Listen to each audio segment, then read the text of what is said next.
plus sympa quoi, le milieu du vin ou les télécoms? Ah, les télécoms, bien sûr. Non, je plaisante, le milieu du vin, évidemment. Donc tu as bossé combien de temps chez Bouygues Télécom? 15 ans. 15 ans. Et après tu as dit je change de vie et je co-crée ce projet. Alors c'est quoi le projet? Alors, effectivement, j'ai eu la chance d'avoir un associé qui a eu l'idée, donc l'idée vient pas de moi, qui un jour m'a dit, écoute, tu as 40 ans, tu es passionné de vin depuis 20 ans, tu as envie de changer de vie, voilà, je cherche quelqu'un pour m'associer et lancer Rue des Vignerons. Avant de parler de Rue des Vignerons, moi je voudrais revenir sur un point qui me paraît important, dont on a assez peu parlé ce matin, et qui pourtant me paraît un élément structurant, c'est la taille du marché sur lequel on est. Alors je ne doute pas une seule seconde que tout ce qui a été partagé, ce qui a été annoncé, permet de le faire grossir et de façon significative dans les années qui viennent. Pour autant, comparativement à d'autres marchés qu'on a évoqués, l'hébergement, la restauration, 10 milliards de repas, 10 millions de nos touristes, ça reste et ça restera un petit marché. Et je pense que c'est important de se le dire parce que ça a des impacts qui sont assez structurants pour nous qui sommes en bout de chaîne, qui commercialisons, mais aussi sur les vignerons, mais aussi sur les attentes des clients. Aujourd'hui, je pense qu'une des raisons pour lesquelles il n'y a pas d'acteur majeur, comme ça peut être le cas sur d'autres marchés, qui a émergé ces 4-5 dernières années, c'est le fait que c'est extrêmement compliqué d'avoir les volumes suffisants pour pouvoir dégager les fonds, construire des entreprises pérennes qui ont les moyens de se développer. Je pense que pour les vignerons, c'est la même chose. Je veux dire, si vous êtes à Reims, si vous êtes en Côte de Nuit, si vous êtes à Saint-Émilion, les gens avec lesquels on travaille, ils ont du monde toute l'année, donc quelque part, il faut réfléchir un peu à l'organisation une fois en début d'année. Je ne dis pas que c'est facile tous les jours, mais c'est plus simple. Quand vous êtes en coteau du Génois, et on a des vignerons formidables avec lesquels on bosse. Et très sympa d'ailleurs. Très. C'est beaucoup moins cher qu'une autre appellation très connue par ailleurs. Je ne citerai personne. Non, mais en tout cas, il y a des gens formidables qui font des très chouettes vins. Et que vous êtes convaincu que bosser avec nous, c'est une bonne idée. Vous n'avez pas des clients tous les jours. Parfois, vous n'avez même pas des clients toutes les semaines. Et donc, ça veut dire qu'en amont, il y a une vraie réflexion à avoir, un vrai casse-tête sur la façon de vous organiser pour pouvoir piloter ce flux de clients que vous allez recevoir qui est de façon disparate. Et puis la dernière chose que je voulais dire, c'est côté client, les gens ils viennent dans les domaines viticoles en gros une fois par an. Il y en a 10% qui viennent plus d'une fois par an, pour ceux qui viennent, et quand ils viennent, il n'y en a que 20% d'entre eux qui visitent plus d'un domaine. Ça veut dire quoi? Ça veut dire que la fois où dans l'année vous allez aller dans un domaine viticole, votre attente, pour peu que vous ayez en plus embarqué vos beaux-parents, votre couple de meilleurs amis, elle est très forte. La belle-mère, tout ça, quoi. Oui. La belle-mère par exemple, qui sera très exigeante évidemment. Voilà. Donc en tout cas, quand vous venez une fois par an, l'attente elle est très forte. Et ça veut dire que par rapport, je sais pas, pour certains d'entre vous, compris le chauffeur Uber ce matin qui était mal luné, qui vous a cassé les pieds, c'est pas très grave. Le restaurant raté que vous avez fait la semaine dernière, ça vous a chiffonné, mais il y en aura d'autres dans l'année. Là pas. Je veux dire, c'est une fois. Et ça, pour moi, ça a des vrais impacts en amont sur le choix des domaines partenaires et en aval sur les avis qui vont être déposés. Voilà, ça c'était un premier point que je voulais partager. Le deuxième point sur le marché, c'est que c'est un marché qui est complexe. Je fais vite parce que ça a beaucoup été évoqué de la difficulté de bien faire matcher les attentes des clients avec la structure de l'offre. Moi, j'ai souvent entendu de l'extérieur, mais aussi de l'intérieur, des gens qui sont dans l'univers du vin, le touriste, c'est facile. Faire du bon vin, c'est compliqué, c'est vrai. Commercialiser quand on est vigneron son vin comme on a voulu le faire, c'est compliqué, c'est vrai aussi. Accueillir les clients, c'est facile, c'est faux. Et moi j'insiste vraiment sur le fait que chez nous d'abord, j'en profite pour mes amis, partenaires, néanmoins concurrents qui peuvent être dans la salle, il faut arrêter de faire croire aux structures viticoles que commercialiser comme on le fait nous, c'est facile et que ça n'a pas de valeur. C'est pas vrai. J'ai un site comme le nôtre. Au départ, c'est plusieurs centaines de milliers d'euros. Accompagner les domaines, chose qu'on ne fait pas d'ailleurs toujours de façon optimale, ça a un coût. Moi, j'ai 3 personnes à plein temps qui répondent aux problématiques de mise à jour de la data pour que les photos, les textes, le contenu, l'agenda soient mis à jour. Répondre aux attentes des clients. Bonjour, et pourtant chez nous, tout est automatisé. Tous les jours, on a des dizaines de demandes de contact. Est-ce qu'on peut venir avec le chien? Est-ce que c'est l'anniversaire de mon mari? Ça serait possible de lui ouvrir le millésime, etc. Bon, et puis, il y a tous les étrangers qui nous font ces demandes de contact la nuit. Donc, chez moi, il y a toujours quelqu'un, 24/24, 7 jours sur 7, qui va répondre à ces demandes de clients. Ça a un coût. Voilà. Ça c'est pour nous qui commercialisons. C'est vrai aussi pour les vignerons. Alors combien de fois j'ai entendu, je vais vous raconter une anecdote. Un vigneron de Bordeaux, que je ne citerai pas mais qui se reconnaîtra peut-être, qui en début d'année m'a dit « Jérôme, cette année, je me lance dans le tourisme beaucoup plus que ce que j'avais fait l'année dernière, tu verras, je vais investir. J'ai recruté une stagiaire pour 6 mois, en plus elle parle anglais. Déjà, j'ai recruté une stagiaire pour 6 mois, je vais m'investir dans le tourisme. C'est moyennement compatible. Mais au-delà de ça, la personne parlait pas très bien français, travaillait pas le samedi, et avant d'avoir mis les pieds dans cette structure, il connaissait absolument rien au vin et avait jamais mis les pieds dans une structure viticole. Bon, ça c'est pas possible. Voilà. Et t'es jolie au moins? Pas mal. Bon. Mais ça n'était pas le sujet. Oh Bref. Oui, c'est voilà, vrai. alors j'allais dire, Désolé. c'est pas très dans l'air du temps. Alors cherchez une qualité. Bon. Et puis la dernière chose que je voulais dire aussi, c'est que côté client, on a nous aussi un gros travail de pédagogie à faire sur ce marché-là, parce que aujourd'hui, quand vous louez votre maison pour vos vacances sur Airbnb, si la date d'arrivée ou l'heure d'arrivée c'est 15h, bah c'est 15h. Plus personne ne se pose la question de savoir si c'est 14h ou si c'est 15h. Non madame, le tour en anglais à 15h c'est pas possible, c'est 16h en français parce qu'à 15h, c'est 16h en anglais parce qu'à 15h c'est les Français. Et non monsieur, si je peux pas vous prendre et que j'ai mis sur le site que c'était ouvert à 17h, c'est qu'à 15h je suis dans ma ville en train de traiter. Voilà. Donc ça c'est des points qui me semblent importants. Cela étant dit, c'est un marché formidable, je trouve qu'il y a une dimension humaine absolument incroyable comparativement aux télécoms, et c'est probablement ça qui fait que c'est évidemment un marché aussi passionnant. Voilà. Alors comment tu fais? Alors explique-nous un peu le concept de rue des Vignerons qui a quand même amené cette année 100 000 personnes à visiter le vignoble. C'est ça. Alors rue des Vignerons, c'est un site mobile et une application donc, qui permettent aux particuliers de réserver une activité no touristique parmi les 230 domaines avec lesquels on travaille. Nous en fait, on a vraiment rien inventé, on a juste accompagné une tendance de fond qui est une tendance de consommation assez forte pour ce qui est notre cœur de cible, c'est-à-dire des gens qui ont entre 25 et 40 ans, qui sont urbains, qui sont digital natives et qui font en gros à peu près tout ce qu'ils consomment sur Internet.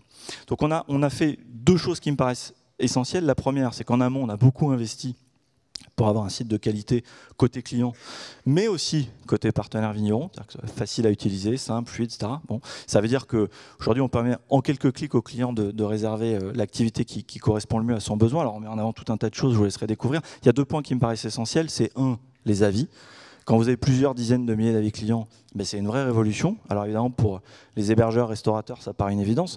Je peux vous dire que pour 90% des structures avec lesquelles je travaille, ça a été une vraie révolution. Quand on est vigneron, d'accepter que son vin, que sa qualité de l'accueil, que la qualité de la prestation, ça soit noté. Je l'ai vraiment senti. On a vu la bascule cette année. Et puis deux, c'est l'immédiateté de la réservation. Ça aussi, c'est un point qui est extrêmement structurant. Nous, nos clients, sur les activités de base, dégustation, visite, ils peuvent réserver jusqu'à 1 heure avant. Et on a 50% des 100 000 personnes qui ont réservé cette année, qui ont réservé dans les dernières 48 heures. Voilà. Donc ça c'est le premier point. Et puis le deuxième point que je voulais partager, c'est on choisit, ils nous choisissent, je dis souvent on choisit mutuellement, peu de partenaires chez qui le no-tourisme est un vrai sujet, une vraie priorité et qui savent pourquoi ils travaillent avec nous. C'est une vraie priorité parce que ça transpire dans ce qu'ils sont, ils en ont fait un vrai choix. Et puis deux, ils savent pourquoi ils travaillent avec nous.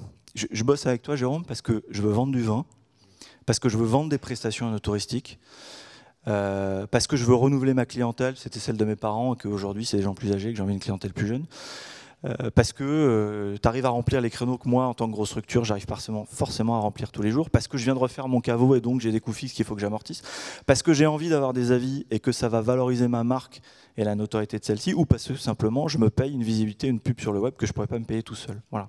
Et donc, quelle que soit la raison, parfois ça peut être une, parfois ça peut être toutes, parfois ça peut être une partie d'entre elles, ils savent pourquoi ils travaillent avec nous. Voilà. Et le point complémentaire que je voulais rajouter, c'est que contrairement à ce qu'on m'avait dit quand je me suis lancé, tu verras, tu n'auras jamais aucun grand vigneron, ils ne voudront jamais bosser avec toi parce qu'ils n'ont pas de vin à vendre. Et puis voilà. Il n'y a aucune grosse structure qui travaille avec toi parce que elles bossent déjà avec des Théo, elles sont très organisées, et puis ils ont leur site internet, etc. Et puis toutes les toutes petites structures qui font aussi vivre une expérience formidable, c'est trop compliqué. Si tu leur envoies des centaines de personnes, ils ne bosseront jamais avec toi. Et aujourd'hui, moi j'ai la chance de travailler avec des vignerons qui font des très grands vins. J'ai pas encore parlé de l'Alsace, mais j'ai des gens que j'aime beaucoup, qui sont Valérie et Christian Beyer, qui ont eu leur 2e étoile dans la RVS cette année, qui font parmi les plus chouettes Riesling d'Alsace, en dehors du fait d'être des gens absolument formidables, qui commercialisent de façon extrêmement intelligente leur vin. Je sais qu'on est un sujet extrêmement important pour eux. On bosse avec beaucoup de grosses structures, en Bourgogne, Château de Pommard, le Château de Chassagne, à Cognac, avec Hennessy, avec Martel. On a beaucoup de grandes maisons de champagne aussi qui nous accompagnent, pour certaines d'entre elles avec lesquelles on a même des relations très privilégiées. Je pense qu'à l'Ardukhen, à Moët, à Mercier, à Tétinger, des gens qui, pour l'année prochaine, vont nous construire des offres spécifiques sur le site. Donc c'est aussi possible, pour des raisons qui ne sont évidemment pas les mêmes que celles de Valérie et Christian Beyer, de travailler avec eux. Et puis des toutes petites structures. C'est un exemple que j'ai souvent donné, mais que je voudrais donner aujourd'hui. Moi, je bosse avec un vigneron qui est à Cheverny, très bon vin à Cheverny, méconnu, mais très bon vin. Qui est tout petit, qui vend aussi des pommes, qui fait plein de choses. Son père est parti à la retraite, il est tout seul. Quand je dis il est tout seul pour faire tout de la chaîne, vraiment de l'amont jusqu'à l'aval. C'est quelqu'un qui en a changé la vie, dans le bon sens du terme. Mais quand vous recevez plusieurs centaines de personnes par an et que vous êtes tout seul à tout faire, forcément ça demande un peu d'organisation. Mais on a aussi réussi à travailler avec des gens comme ça. Voilà. Donc 100 000 personnes cette année. Moi, je suis très content parce que forcément, on pèse, je sais pas, au moins 50% les solutions qui sont équivalentes à la nôtre et un petit peu plus d'1% du marché de tourisme. En même temps, on est tout petit. Combien de chiffre d'affaires tu fais cette année? On va faire 700 000 euros de chiffre 700 d'affaires. 000 euros. Et ton business model, c'est quoi? Tu récupères une commission entre 80 et 100% chez le vigneron? Mon business model, il est assez simple. On prend 5 euros par personne qu'on renvoie dans les domaines viticoles. Voilà. Donc c'est un forfait, quoi. C'est par personne renvoyé. Peu importe qu'ils achètent ou pas des bouteilles, c'est un forfait. Peu importe qu'ils achètent, on s'est rendu compte que bon, c'était pas notre job. Nous, notre job, c'est d'amener les personnes à l'entrée de la structure. Et après, c'est le relais. Et après, c'est le job de fonction des attentes. C'est le job du domaine derrière, Merci, avec des gens Jérôme. qui font ça très bien et d'autres un peu moins bien. Je voudrais terminer juste en disant un point qui me paraît important. J'espère évidemment qu'on continuera à se développer parce qu'il y a plein d'endroits où on n'est pas présent et beaucoup de choses qu'on va devoir faire évoluer sur le site. Je pense, et ça sera la conclusion, qu'il y aura dans les années qui viennent que quelques acteurs qui resteront sur le marché français et européen. J'espère évidemment en faire partie, mais je pense que si nous, Français, on n'arrive pas à développer, en étant plusieurs, hein, ça peut être nous, ça peut être les Grappes, ça peut être d'autres, ça sera fait par un Italien ou un Espagnol dans les années qui viennent. Voilà. Donc j'espère que ça sera fait par nous. Merci Jérôme, on peut l'applaudir chaleureusement. Merci, beau parcours. Loïc. Bon, la barre est haute parce qu'il est très bon, Jérôme. Alors Loïc, tu préfères le vin ou la voile? Pardon? Tu préfères le vin ou la voile? Bah, les deux, on peut faire les deux. On peut être passionné de vin et de voile, il n'y a pas de problème là-dessus. Et j'en profite pour remercier les organisateurs de cet événement et de nous donner la parole pour présenter effectivement. Et notamment Hervé Novelli, tout à fait, président du Conseil supérieur. Que je vais rencontrer il y a quelques temps, que je remercie à nouveau pour ce moment. Alors, donc, la voile, c'est fait. Concernant donc, le concept des Grappes, ça date de quand? Les Grappes a été lancé en 2014. Voilà, nous sommes maintenant 30 collaborateurs et il y a plus de 1000 vignerons qui sont présents sur la plateforme. Voilà. Au départ, donc, ton business model, tu vends du vin? Nous, on est une plateforme de vente de vin, donc en direct des vignerons pour les particuliers et pour les professionnels. Et le chiffre d'affaires, il est autour de 5 millions d'euros actuellement? Pardon? 5 millions d'euros de chiffre d'affaires à peu près? On fait 5 millions d'euros de chiffre d'affaires et on vend 800 000 bouteilles cette année et on double de taille tous les ans en ce moment. Bon. Voilà. Allez, 89 slides. 89, un peu moins, mais je vais être rapide. Donc je suis Loïc Tanguy, le fondateur de Les Grappes, la première plateforme de vente de vin en direct des vignerons. Je suis très heureux de m'adresser aujourd'hui aux acteurs de la filière du vin et du tourisme. On dit souvent que certaines rencontres peuvent changer la vie. En tout cas, moi, ce fut mon cas il y a 5 ans, lorsque j'ai rencontré Jean, ou plutôt Sévin, Jean est vigneron au château de Valmeur à Vouvray. Et grâce à lui, j'ai fait le choix de quitter mon ancien boulot et de me consacrer enfin à ma passion, le vin. En fait, mon histoire est assez banale. J'ai rencontré Jean lors d'un salon des vignerons, où je lui ai acheté quelques bouteilles. Heureux d'avoir découvert la petite pépite, je suis retourné le voir quelques mois plus tard et donc fait une visite de son chai à Vouvray. Mais le vrai électrochoc, je l'ai eu lorsque j'ai voulu recommander du vin. Donc j'ai appelé au domaine et on m'a dit « Pas de problème, monsieur Tanguy, la commande se fait par 30 bouteilles et surtout, envoyez-nous bien un chèque. » Bon. C'était il y a 5 ans, mais moi, je n'avais pas utilisé de chéquier depuis 2 ans. J'habitais au 5e étage sans ascenseur à Paris, dans 25 mètres carrés, donc les 30 bouteilles, c'était un peu compliqué pour moi. La morale de l'histoire, c'est que je n'ai jamais passé cette commande. En revanche, le vrai électrochoc que j'ai eu, ça a été de considérer que le marché du vin ressemblait un peu à ça, à un iceberg. On voit souvent des vignerons, on parle souvent des mêmes vignerons, des mêmes 1000 vignerons qui sont bien distribués, qui sont bien notés, qu'on voit dans toutes les grandes tables, dans les restaurants, chez les cavistes. Mais sous cet iceberg, il y a 30 000 vignerons récoltants qui se battent pour faire des vins, qui se battent pour faire des vins à leur image et pour cultiver leurs différences. Et on s'est dit, avec Baptiste, il y a 4 ans, Baptiste, mon associé, qu'on voulait accompagner les vignerons dans leur distribution et en les accompagnant à trouver des nouveaux débouchés. Pour cela, on a monté une place de marché. C'est-à-dire que les Grappes se positionnent en tiers de confiance. Et on a voulu lever les 2 freins à l'achat en ligne, c'est-à-dire la logistique, avec le petit camion qui se déplace, et la solution de paiement. On a également voulu apporter quelque chose de différent dans l'expérience des clients sur notre site lesgrappes.com. Tout d'abord, on a voulu donner une place majeure aux vignerons, car on a considéré que derrière les bouteilles se cachent des hommes et des histoires qu'il fallait valoriser. Le deuxième élément important, en tout cas qui nous a animés dans notre démarrage, ça a été d'accompagner les clients dans leur choix. Pourquoi? Car 65% des gens aiment acheter du vin sur recommandation d'un proche. On a démarré il y a 4 ans, en 2014, le 25 septembre 2014, avec 20 vignerons. 4 ans plus tard, on a plus de 1000 vignerons qui nous font confiance et qui travaillent avec nous. Et ce qui fait qu'aujourd'hui, on est la première plateforme française de vente en direct des vignerons. En termes de chiffres, on a vendu cette année, comme je le disais tout à l'heure, 800 000 bouteilles et on double de taille tous les ans. Les Grappes, c'est 30 collaborateurs qui sont tous passionnés par le vin, c'est important.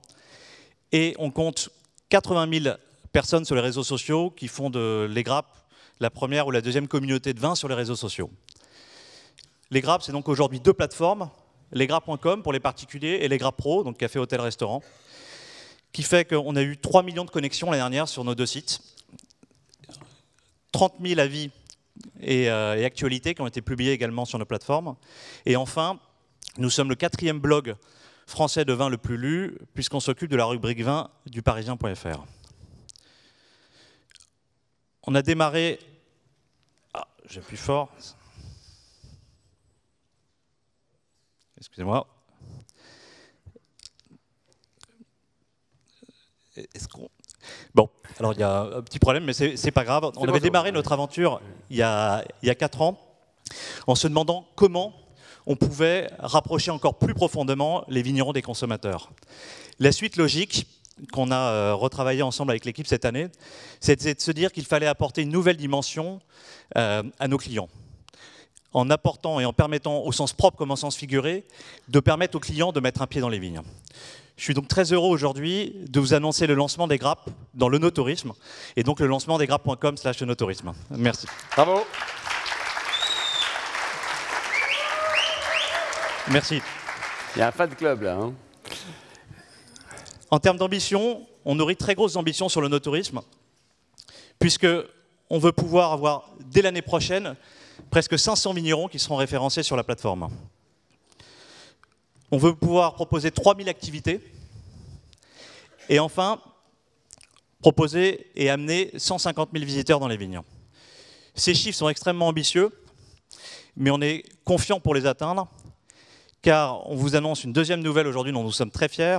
On vous annonce aujourd'hui que Les Grappes réalisent l'acquisition de la société Vinizos, qui était un des piliers historiques de l'œnostourisme en France.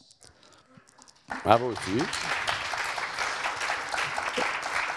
Et donc, ça rejoint pour nous vraiment, Vinizos va permettre de nous apporter plus de 250 vignerons, 1500 activités proposées sur leur site et 30 000 visiteurs qui ont été apportés donc, par Vinizos dans les domaines référencés par Vinizos en 2018.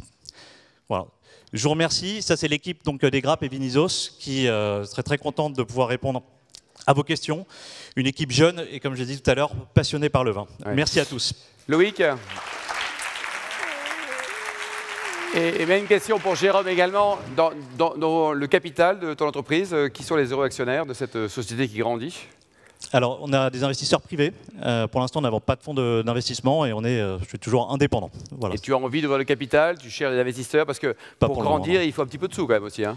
Il faut des sous, mais je pense que comme le disait Jérôme tout à l'heure, je pense que dans le vin, dans le vin en ligne, en tout cas, il faut avoir une approche, une croissance raisonnée. Et donc, on a trouvé de l'argent auprès des investisseurs privés, mais pour l'instant, on est bien comme ça. Voilà. D'accord. Et tu es au break-even, tu gagnes des sous, tout va bien ? Tout à fait. Enfin, on était à l'équilibre cette année. Donc, bon, c'est bien. Et toi, Jérôme, dans le capital, qui sont les actionnaires de ton entreprise ? On est les 2 fondateurs historiques actionnaires sur l'ensemble du capital. Après, on a des vraies réflexions. On ouvrira probablement l'année prochaine pour accélérer le développement. En 2019, quoi. En 2019, des particuliers, pas d'introduction en bourse, des investisseurs à voir, quoi. Pas d'introduction en bourse, non, je pense pas, mais effectivement, plutôt les investisseurs privés aussi. Bon, super. Et pour terminer, le business, donc 2018, on a vu une belle année pour vous deux. Les perspectives, est-ce qu'on arrive à avoir une perspective à 2 ans, 3 ans, quand il y a 2 jeunes boîtes avec un marché qui se crée, mais qui est porteur, comme le disait beaucoup de monde ? Oui, alors nous forcément, on imagine faire une année plus forte l'année prochaine, entre 130 et 150 000 personnes. Voilà, donc à peu près les mêmes objectifs. Mais je crois de toute façon, globalement, indépendamment de nous, 2019 sera une très très belle année. Moi, j'ai vraiment senti cette année qu'il y a énormément de structures qui étaient restées ouvertes cet hiver pour la première fois, contrairement aux années précédentes, et beaucoup d'investissements qui sont en train d'être faits pour préparer la saison prochaine. Puis on n'aura pas de Coupe du Monde, donc je pense que mi-juin, mi-juillet, ça sera sans doute un peu mieux que ce qu'on a fait en 2018. On ne sera pas en demi-finale non plus. Sûr. Loïc, le business pour toi, donc là tu as beaucoup d'ambition. Hein. 2019, toujours l'objectif de faire une croissance forte. C'est important pour vraiment se démarquer et sortir de l'eau dans ce secteur où il y a pas mal de monde. Et construire un catalogue d'offres. Donc notre premier service qu'on lance cette année, c'est l'onotourisme, et on imagine en sortir d'autres au courant 2019. Merci Loïc et Jérôme, beau parcours entrepreneurial, bravo.